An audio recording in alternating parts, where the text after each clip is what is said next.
Assalamualaikum warahmatullahi wabarakatuh. Perkenalkan, nama saya Safira Azhara dari 11 PSPT. Hari ini saya bakal menjelaskan sejarah tentang Perjanjian Tordesillas, Perjanjian Saragossa, dan Konstantinopel. Penasaran kan? Simak videonya sampai habis ya.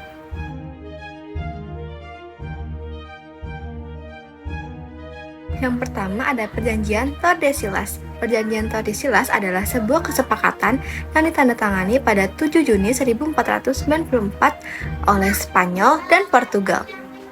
Perjanjian ini muncul akibat persaingan antara kedua negara dan mengeksplorasi wilayah baru setelah penemuan dunia baru oleh Christopher Columbus pada 1492. Perjanjian Tordesillas memiliki dampak besar pada peta kolonial dunia dan membentuk fondasi pembagian wilayah antara kekuatan kolonial utama pada abad ke-15 dan 16.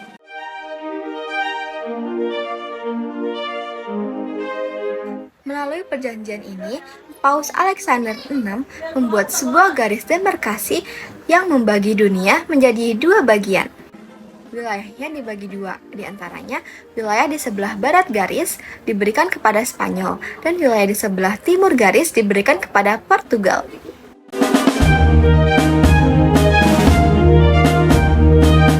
Perjanjian Saragossa ini adalah kesepakatan yang ditandatangani pada 22 April 1529 antara Spanyol dan Portugal. Sebagai kelanjutan dari Perjanjian Tordesillas, perjanjian ini bertujuan untuk menyelesaikan sengketa mengenai klaim kedua negara atas wilayah di Asia, terutama terkait dengan Kepulauan Maluku, yang pada saat itu dikenal sebagai Kepulauan Rempah-Rempah.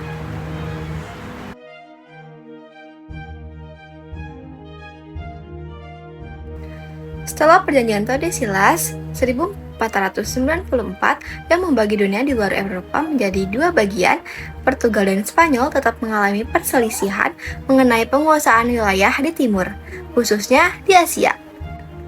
Kepulauan Maluku menjadi wilayah yang diperebutkan karena nilai ekonomi yang tinggi sebagai pusat produksi rempah-rempah. Perjanjian ini menetapkan garis demarkasi di sebelah timur dunia untuk membagi wilayah penjelajahan dan perdagangan antara kedua negara. Garis tersebut ditarik 17 derajat di sebelah timur Kepulauan Maluku berdasarkan perjanjian ini.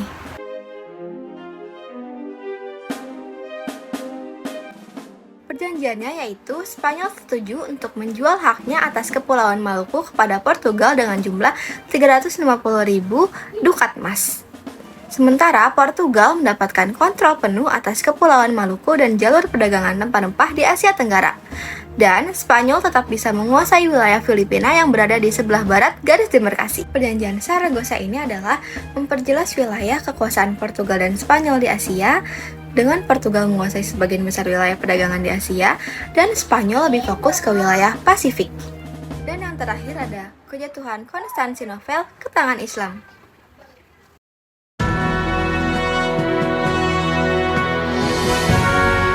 Kejatuhan Konstantinopel ke tangan Islam terjadi pada 29 Mei 1453 ketika Kesultanan Utsmaniyah Ottoman di bawah pimpinan Sultan Mehmed II berhasil menaklukkan kota tersebut.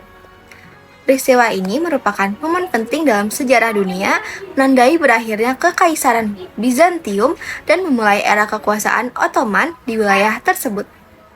Ada beberapa alasan utama mengapa Konstantinopel jatuh ke tangan Utsmaniyah. Yang pertama ada kelemahan Kekaisaran Bizantium. Pada abad ke-15, Kekaisaran Bizantium sudah sangat lemah.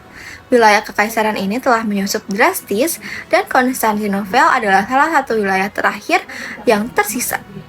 Faktor-faktor yang berkontribusi pada kelemahan Bizantium termasuk kekurangan sumber daya dan tentara, ketergantungan pada bantuan dari kekuatan Eropa Barat yang terpecah karena konflik internal. Yang ketiga ada serangan bertubi-tubi dari musuh lain, termasuk bangsa Latin selama Perang Salib keempat, yang merusak ekonomi dan pertahanan kota. Faktor yang kedua ada kekuatan militer Utsmaniyah. Kesultanan Utsmaniyah telah berkembang menjadi kekuatan besar di wilayah Timur Tengah, Eropa Timur, dan Balkan. Sultan Mehmed II mempersiapkan dengan baik pengampungan Konstantinopel, mengerahkan pasukan besar yang terdiri dari 80.000 hingga 100.000 tentara. Utsmaniyah juga memiliki teknologi militer yang lebih unggul, termasuk penggunaan meriam raksasa yang dirancang oleh insinyur asal Hungaria bernama Urban. Meriam ini mampu meruntuhkan tombok pertahanan Konstantinopel yang sebelumnya dianggap tak tertembus. Yang ketiga ada strategi pengempungan Mehmed II. Mehmed II menggunakan strategi pengempungan yang cerdas dan efisien. Beberapa faktor kunci dari pengempungan ini adalah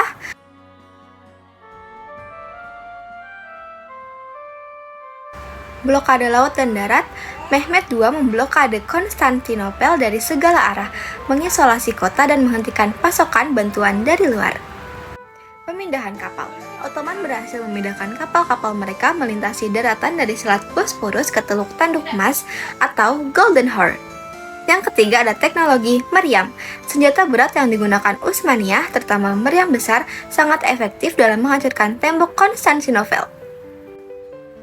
Yang ketiga ada perubahan rute perdagangan Eropa ke Asia yang berkontribusi pada era penjelajahan samudera oleh bangsa Eropa seperti yang dilakukan oleh Spanyol dan Portugal. Konstantinopel kemudian diubah namanya menjadi Istanbul dan menjadi ibu kota Kesultanan Utsmaniyah serta pusat kebudayaan dan agama Islam di wilayah tersebut. Terima kasih atas perhatian Anda. Terima kasih dan wassalamualaikum.